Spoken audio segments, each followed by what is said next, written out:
दादाजी रोज की तरह खेत में काम कर रहे थे। धूप तेज थी, लेकिन वह बिना रुके अपनी कुदाली चला रहे थे। तभी अचानक उनकी कुदाली किसी सख्त चीज से टकराई।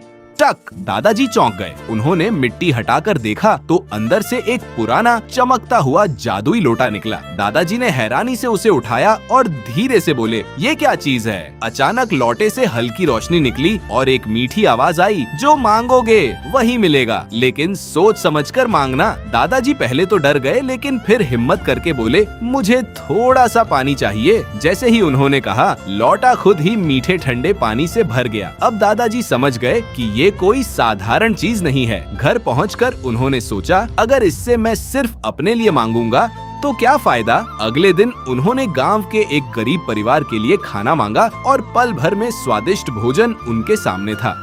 धीरे धीरे दादाजी पूरे गांव की मदद करने लगे। किसी को अनाज चाहिए, किसी को कपड़े। दादाजी बस लौटे से कहते और सब ठीक हो जाता।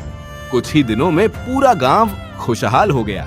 लेकिन एक दिन गांव के कुछ लालची लोग आए और बोले, दादा ये लौटा हमें दे दो, हम इससे और ज्यादा काम करेंगे। दादाजी समझ गए कि उनका इरादा सही नहीं है। उन्होंने मना कर दिया। गुस्से में उन्होंने लौटा छीनने की कोशिश की। जैसे ही उन्होंने लौटे को छुआ, लौटा काला पड़ गया और उसकी रोशनी गायब हो गई। आवाज आई, जहां लालच होता है वहां जादू खत्म हो जाता है। दादाजी ने तुरंत लौटा वापस लिया और बोले, मैं वादा करता हूँ इसका इस्तेमाल सिर्फ भलाई के लिए ही करूंगा। इतना सुनते ही लौटा फिर से चमकने लगा। उस दिन के बाद दादाजी ने कभी भी अपने लिए कुछ नहीं मांगा, सिर्फ दूसरों की मदद करते रहे।